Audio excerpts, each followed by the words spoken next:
It's Atlanta's #1 hip-hop station, Hot 107.9 at home for the Ricky Smiley Morning Show. Of course, you know it's your boy B-High, Radio Shouted, man. Stepping in the building, I got an 8-time legend in this thing. I'm talking about Bone Crusher. What's good with it, my dog? Man, I'm good. Feeling wonderful about life and yourself. Feeling good, feeling great, man. Let's get straight to it. I see you got Story Tellah with you in the building. Project 143, man. Tell me about it. Well, you know, the project 143 means Project Love. Like back in the day when you would pay someone 143, it would mean I love you. So the project I love you is between me and Story Tellah, and just a love story about love of music, love of life, love of relationships, just love of love, man. You know, I think that people don't understand that love can jam. You know, and that's the problem. You know, they think just because they hardcore and they cussing or whatever they doing, they think that they can't jam. But you know, we hope that we can prove them wrong and prove everybody else wrong. That it's all about the jam at the end of the day. That's right. Good music prevails always. How did y'all come together and decide to put the funk? It was actually an accident. What? Yes. How did that accident happen? Actually, Bone been working on his album for what, 10 years now? He's been trying to get that sound and Forever. just really get in tune with producers that really could mesh with him with where he was trying to go. That's right. And when I came around, we ended up working with L Rock, and Bone had reunited with him after what, 7, 8 years. And so we set out and he was doing his album. Yeah. And before we knew it, every record, it was a space for me. So I was vibing. We had a vibe going on, and the vibe just we went with the vibe, and that's where the vibe directed us. And after 8 records, we were on every record together, and it was like a complete love story of my pain, my past, his past, where he wants to go in the future, and just about life and winning. And before we knew it, we had a whole album that was a complete turn from his direction originally. I mean, how do y'all feel about making the love music, the smooth music, the real music, and the passionate music at the same time? And that's what we need, though, I mean, at the end of the day, man, you know, I can remember when at one point Never Scared was passe. It didn't work. People were looking at me like, I don't know what that is, Bo, man. Like, you know, Puffy and them had it at the time. They was blinging, throwing their rollies in the sky or whatever they was doing. And everybody was looking at me like I was crazy, like crunk music can't lead 285. Yeah. So, you know, I was like, well, all I do know is that it's jamming. Yeah. And, you know, as long as it's jamming, everybody gonna vibe to it. Exactly. And what we need right now is more jam. Yeah. And I feel like, we feel like, that the jam is everything. Yeah. You know, if us and L Rock, our producer, Grammy Award winning L Rock, you know, produced for Usher and Janet and Jermaine and Lil Jon and everybody. We were excited about the jam, and every time we got together, all we did was jam. Yeah. Had our own little crunk session in a different kind of way. Strobe lights going. Oh yeah, baby. So y'all were writing the music in studio, or how did y'all do that? All off the cuff. Club the kitchen. Yep. Yeah, dim the lights. We had the strobe lights. Yeah. You gotta see the stars going in there too. Yeah, it was everything. Yeah. I can hear that in the music. I can hear it in the music though, because I mean that's one thing about it. When it comes to the music, you want to convey that message just perfectly, and you can tell that y'all were actually hitting the nail on the head of what y'all was trying to do. Right. You know. Right. Being that it's a love song, do you still got the crunk in you though, Bone? Yeah, I mean, I think the energy is what it is. And crunk is an energy, it's a feeling. That's right. You know, it's not just saying it, it's a feeling. That's the problem, and I think that everybody's forgetting. It's that the reason why Atlanta is so jamming right now is because we were feeling it.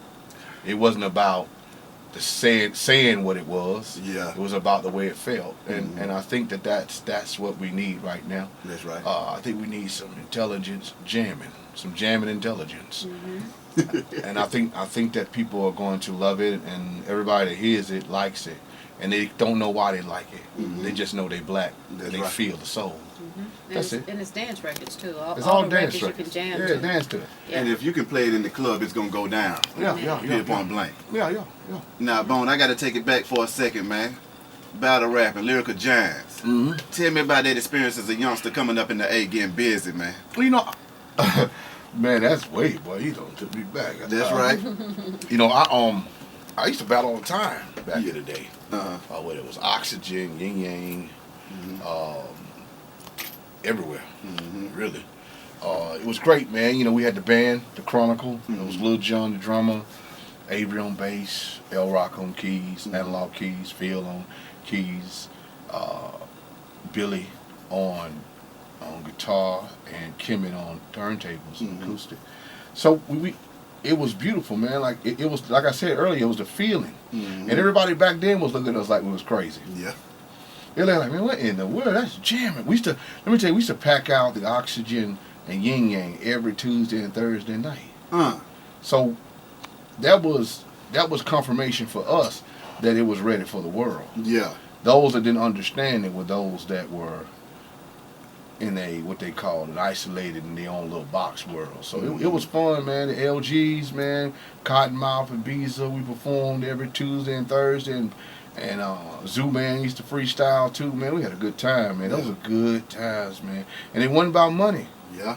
We all dressed like whatever. We used to come from the house, man, smelling like Coke 45s and Burger King and McDonald's burgers, and go straight to the club and jam out, man, and have a good time, man. The ladies be sweating and dancing. That's the real Atlanta, man. The 90s, man, was beautiful, man. It was so beautiful that it's lasting so long now. The ripple effect, the tidal wave is still rolling, like, you know. But you gotta love it, man. You know, and I tell people, they ask me about the new cats. You might have that question next, but I get around to them. Yeah. But you know, the new cats, man, they just the only problem with them is that they don't have a problem. They just have the opportunity to put their very first beat and rap out. That's the problem. I mean, people get mad at them. You can't get mad at them because you know, we made it so they can be. Yeah. You can't get mad at that. You just got to be like, well, that's his first record he ever produced of his life. He put it out. Okay, cool, bet. That's what you do. You know, I mean, it's not their problem. It's not their fault, man. They just kids, and they just trying to make their way. Now I got to take it back to a time though, because back then there was a lot more camaraderie in the music. Also, you might catch you, Troy, John.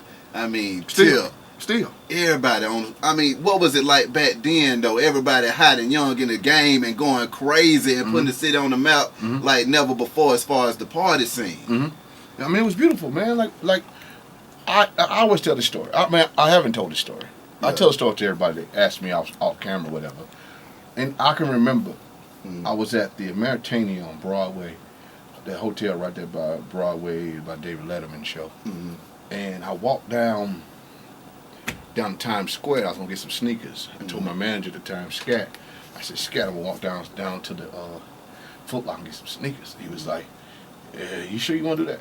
I was like, yeah. You know, this is the height of Never Scared. You know, the uproar and everything. We had just did the Source cover. You know, and it was me, John, and Banner. So, I walked down, and as I'm walking down, I looked up, and when I looked up, I saw Banner over the MTV, and I saw John over the other one, and I was over the Virgin Megastore. And I was saying to myself, man, it almost brought me to tears. Because I was like, I can remember when these dudes called us country bumpkins. And now they all on it. And I was like, wow, man, we took over this mother. Yeah. We took it. Wow, look at this. It's crazy. That's crazy. You know, and I tell to myself, if I never do it again, we did it. Yeah. You know, we did it. And the city has reaped the benefits of it for years, and I'm so grateful to the fact that we had an opportunity to shed some light on the South and let the South win like that. Being a hood guy from the A though, what was it like experiencing that? Because a lot of folks will never get a chance to experience that. And a lot of kids are just growing up and just with dreams in general, they seem so far-fetched. Yeah. So for you to actually obtain that, what was that feeling? You know, I've always been raised to never give up. Yeah. And even though I'm from Adamsville, That's you right. know, and I was raised the way I was raised, my grandparents and my mother never let me give up. Whatever I start, I finish. So I didn't know not to win. You know, I wasn't taught to be to lose. I was always taught to win. So that kept me space. So anytime somebody would say something, I just look at them like they're crazy, because I don't know what you're talking about. What are you talking about? Mm-hmm. I'm gonna win regardless. I don't know how you live it, but I'm gonna win. And if somebody says something too slick, I punch them in the face. But, it just it is what it is. So I just try to, I never gave up on it, man. I never thought about it like that. Mm-hmm. And I always thought about the unity of us mm-hmm. together. We used to all be over at Black Market, mm-hmm. over there with Cersei and John and the young bloods were little ones then, and Tip was little. And everybody was over there hanging out, eating barbecue wings.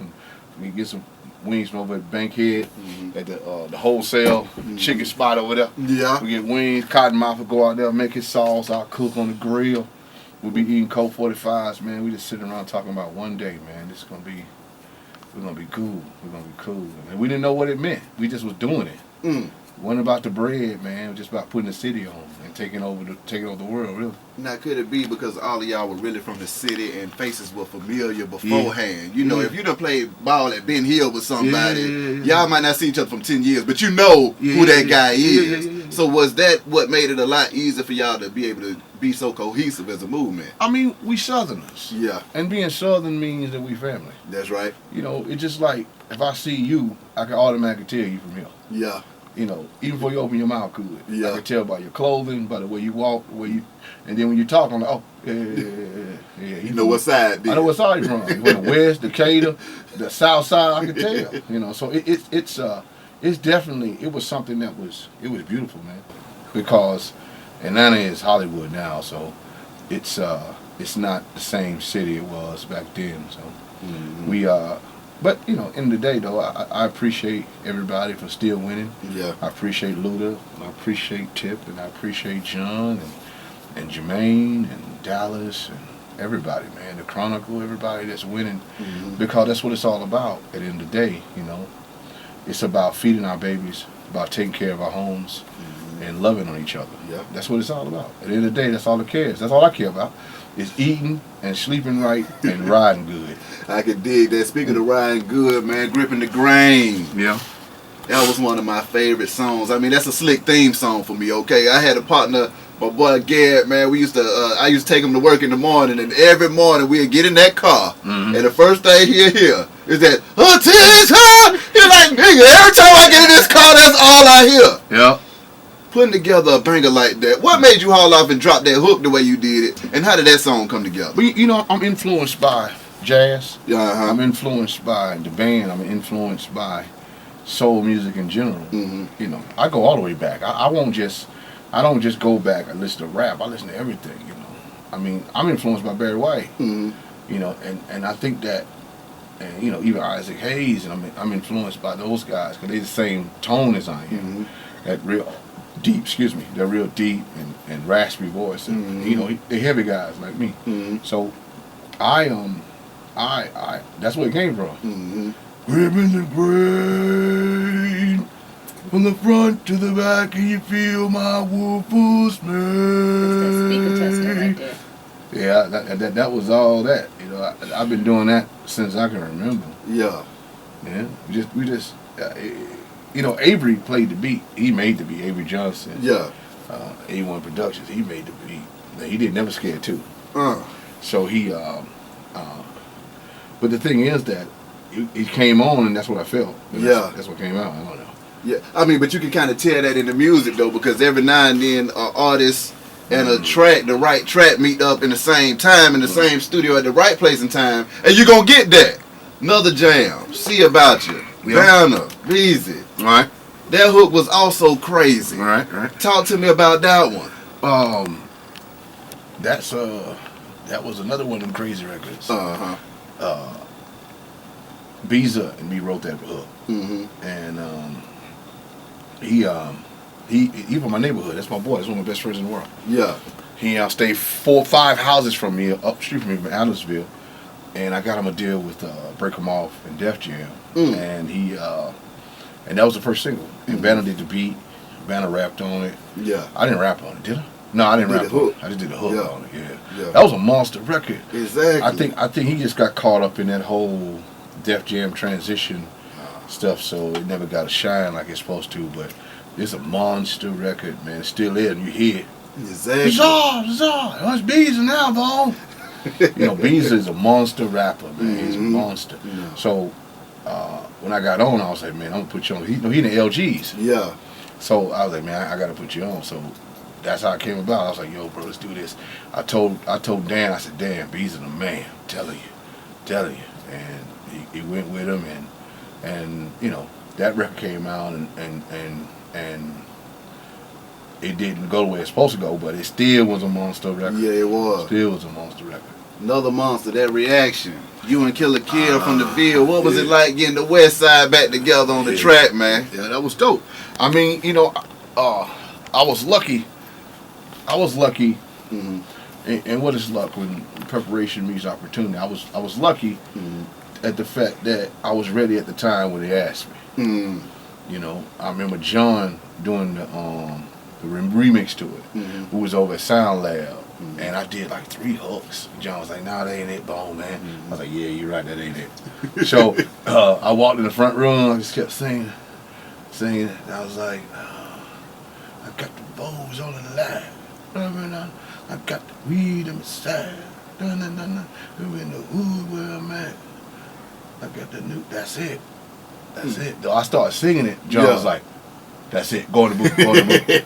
So I went in, we knocked it out, and then luckily, it was graced by the great Bon B and Tip at the beginning.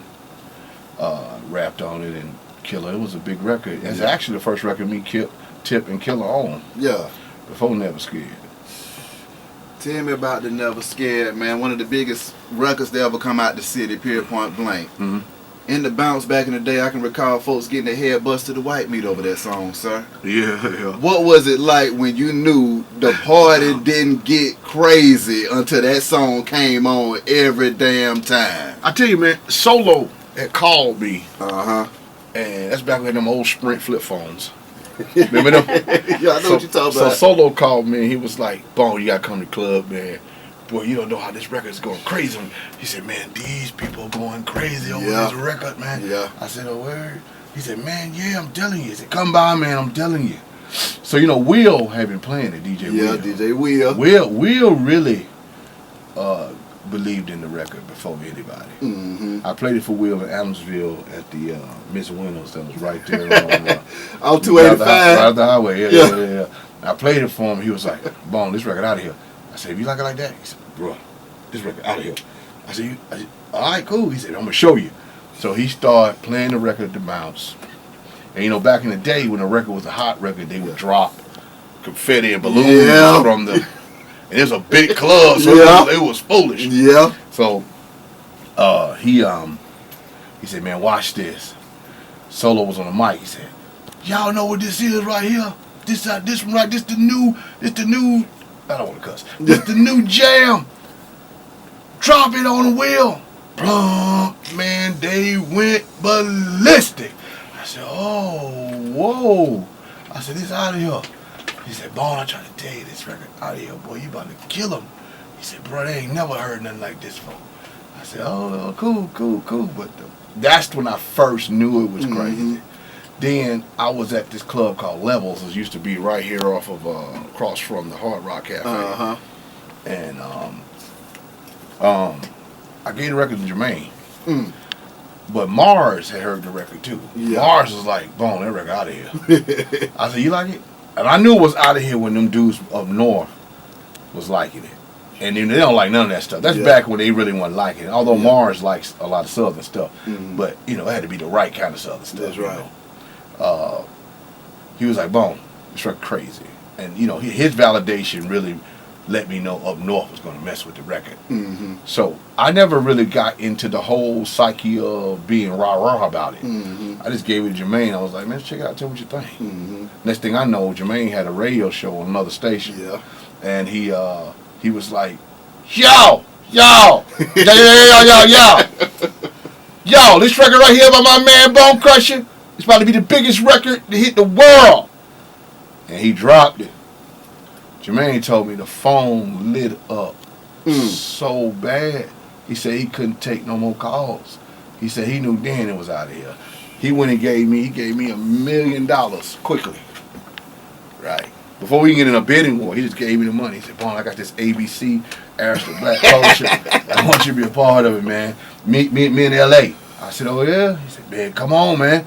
I said, oh, all right, cool, let's do it. Like, I never got excited. I still ain't excited to this day. But now, I don't want to hear that, though, Bone, because you're from the Flatland. Yeah, I am. And $1 million to a guy at the Flatland is a lot of money. I mean, the money part was nice. Okay. But, I got so used to being famous. Yeah. We was famous around here. We was famous because we were broke. Yeah. Anytime you famous and broke go together very well. So, we were famous around Atlanta, so I got so used to being in front of people. It wasn't like, that's what I mean by the kids earlier, how they don't get a chance to grow inside themselves and become the artist they can be. Yeah. They don't get that shine, And you could tell the difference between Luda and them, and you could tell the difference between Tip and them, and you could tell the difference between Killer and them, and Outkast, because they had an opportunity to grow inside the industry before you got a chance to really see them. So that's really what it was. So by the time we came out, me, Banner, John, and Tip, and Yin Yang, and even with the Camp, it wasn't nobody really ego tripping. It was kind of like, hey, don't show no. Yeah. We were still mad. I'm just telling you, the mad was still on it. Yeah. So it was like anger. Like if you look at that Source cover, we was really angry. We weren't really happy about the whole situation. Yeah. It was just like, yeah, we did it. We'll keep on going. Like it was just that kind of mentality. Yeah. So, it wasn't no pawn against nobody else. It was just us trying to get to where we wanted to be. Yeah. So, I was happy about the money. Yeah, I ain't really worried about no money. Yeah. But I'm just saying that in the day it was all about the spirit of the music, and that's what it's still about. Yeah. Whether it's my stuff, Bone Crusher Project, or the Project 143 with me and Story Tellah. It's always been about the jam and about the vibe of it. Yeah. That's why y'all ain't heard nothing from me, because I ain't found nothing I want to put out yet. I feel that. Yeah, I don't care about that stuff, man. But back to that Never Scared. I mean, the thing went crazy for a few years, though, Ron. It's still going crazy. But I'm talking about I'm talking. It's damn sure still going crazy. But I'm talking about power rotation to where you could not get in your car for 2 years straight and hear that song. But that's thanks to Jerry Smokey B, Scat, and they believed in the record. Yeah. People say we want to say, but Jerry Smokey B really is the man that really put Atlanta where it's supposed to be as far as the artists go. He believed in us. He actually gave us a platform for us to be on, without Hot, man, really, Hot 107 really is the reason why everybody is big. Me, John, Yin Yang, Tip, everybody, man, if it wasn't for this station, we would have never got that look, man. Because the other station, I love them too, but the other station wasn't really playing hip-hop, not down south. Yeah. They weren't messing with us like that, unless your name was LL Cool J or, but, I had a lot of love for them, and I still do, but, the facts are the facts. But it is a situation where we were humbled, and we was in the right space at the right time when everybody wanted to be a part of it. And Never Scared was, and still is, a monster. Like, I can't even explain to you when it was at its peak how crazy it was. I did Giant Stadium 3 years in a row. 80,000 people. 3 years in a row at Summer Jam. Just me. I just did Never Scared. 3 years in a row. I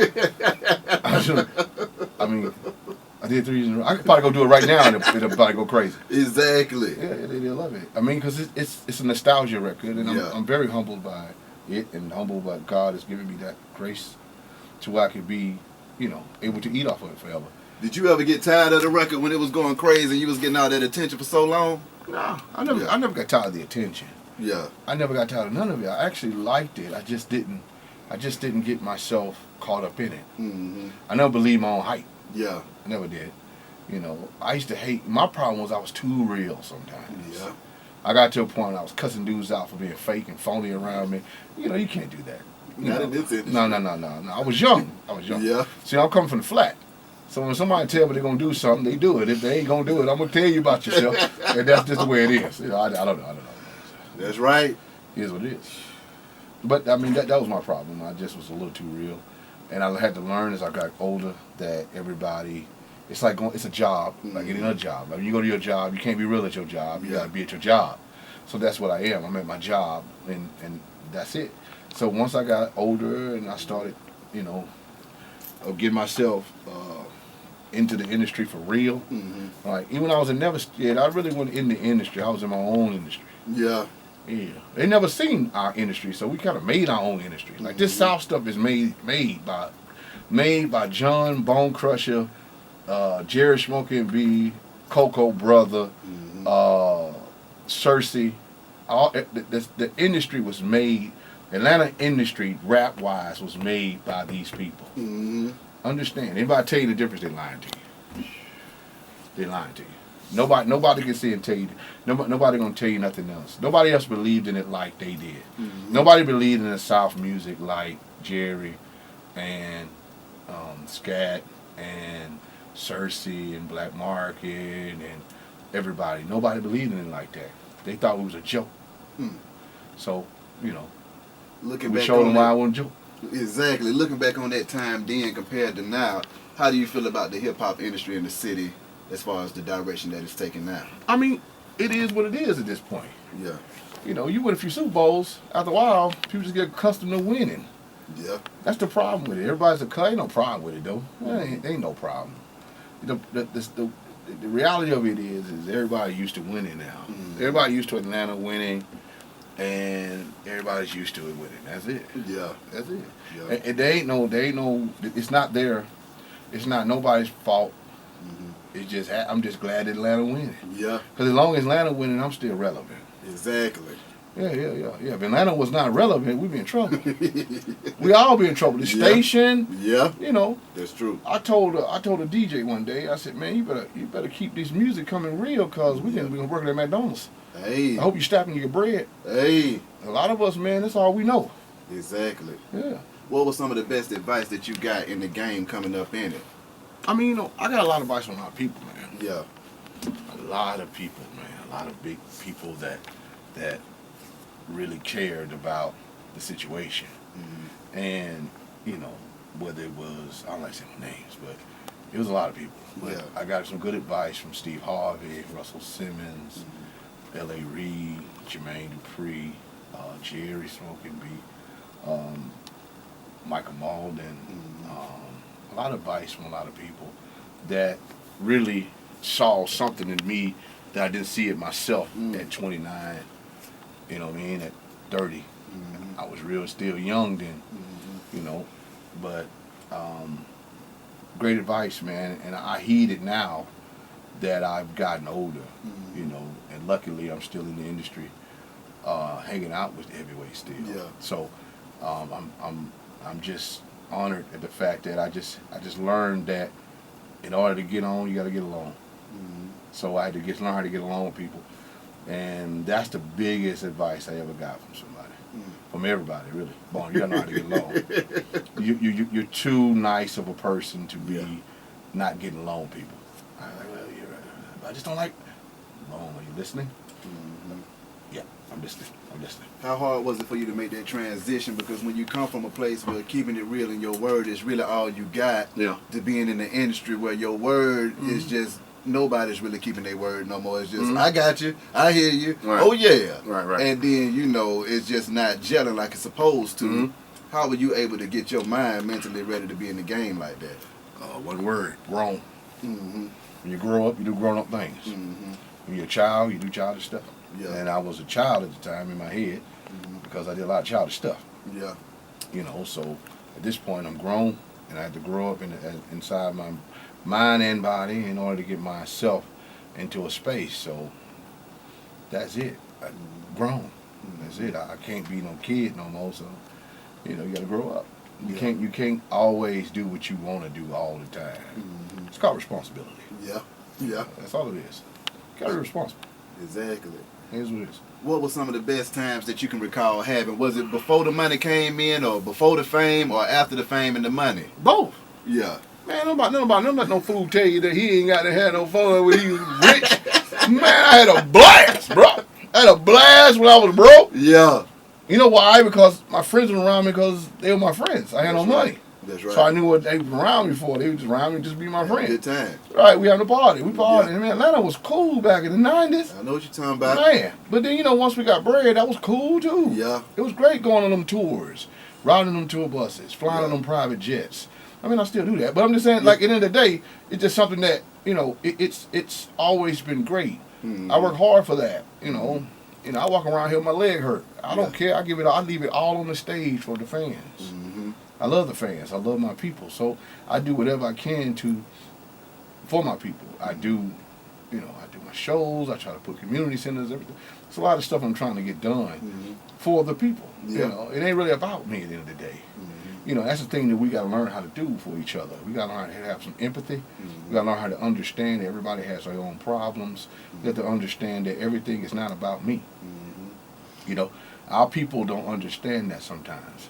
We're just not getting to a point where we're making money, and we need to learn how to help each other out and really, honestly help each other out. People will. Now, there's some bad seeds in every race, but overall, people are good people. And you try to make sure that you keep your race of people in a good space. So every time you see me, I'm on some, how y'all doing? How you feeling? And I'm genuinely trying to show you that life is not always about mean mugging and being hard, although I'm hard as steel. What do you think about our people when it's a crab in a barrel mentality and we not helping each other like we should? Because a lot of folks are in a position to show some love and keep it real, but they choose to go the other way. And it's a lot of fear that I'm seeing in the game too. Man, you said a magic word. They're scared. Yeah. If you are not secure in who you are as a person, you're gonna be that way. You get a lot of narcissism going on. You get a lot of people that have put up mirror walls around themselves because they've been hurt in their childhood, broken homes. A lot of us come from broken homes. Mama's in the house, mama ain't in the house, dad in the house, dad ain't in the house. Some from foster homes. And the problem is that everyone that knows that should know that we should help each other out. I don't know what your problem is, but I'm trying to figure out what your problem is so we can get rich together. Yeah. And that's the thing we have to do. And the person that's getting the advice has to understand that. Everybody's not out to get you. I had to learn that too. Everybody's not out to get you, bro.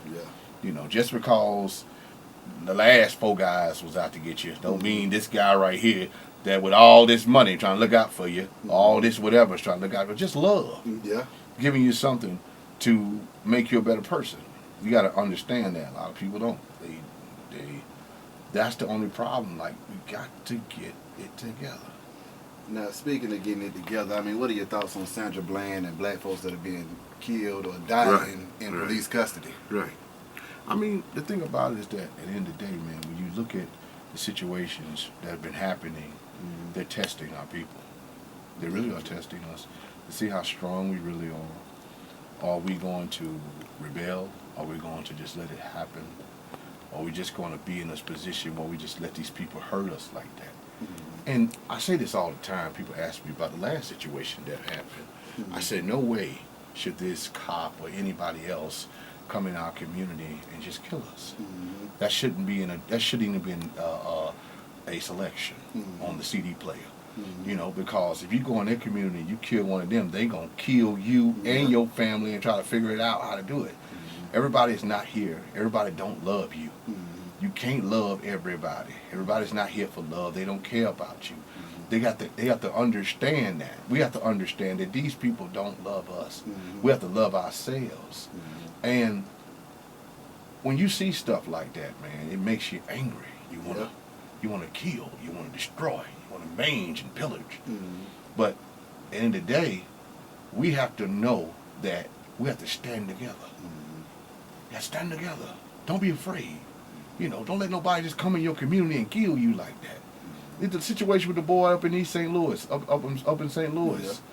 That should never happen. That cop should never be. He shouldn't even thought to walk up in there and shoot no brother in the head. You shot him in the head, right? Yeah. In the head, and then walk out. Just walk on out like it's all good. Y'all, all this gangster. They gonna let this dude walk up in there and shoot that boy and just walk up out of there. That shouldn't even be an option. Yeah. Shouldn't be an option. He should be so scared, of the power of our people. Not just the fear of the fact that we're going to kill him, but the power of our people standing together. That shouldn't even be an option. At all. Yeah. I can remember back with my grandparents, man. I wish a cop would come in our community back in the day. Talking about he gonna kill somebody. Bro, you can get up out of here. No. Not in Atlanta. Come on, man. That's true. That's too true. Now on a positive, loving note, man. Project 143. Yeah. Hit it one more time. Break it down. And how can we get this project, though? I'll let Storyteller talk. I've been talking all this time, man. Talk to the story. Tell me about it. Well, it's going to be released on U42, a new platform that's getting ready to come out. No one really knows about it yet, but it's really, really big. Okay. And we're really, really excited about the platform and what it has to offer. It's one-stop shop, and all the records are up there. So, we hope everybody go up there and go get it. Contact. How can folks contact y'all? I'm at Story Tellah, and that's Tellah Story. So that's Story Tellah, Tellah. Boom. On Instagram. On Instagram, I'm at The Real Bone Crusher. On Facebook, I'm Bone Space Crusher. It's about 50 Bone Crushers on Facebook. None of them is me. I don't know why everybody want to be me. But this one person got so many followers. I said, hey, Jack. Right. Who is you, man? Who told you could be me? People want to be you so bad. I always say, I guess it's just fans. Who cares? I can dig it. Well, family, appreciate y'all stopping through this thing. Wish y'all nothing but the best and much success. Thank you. Be High Radio Shout It. It's out 107.9, man. Let's go.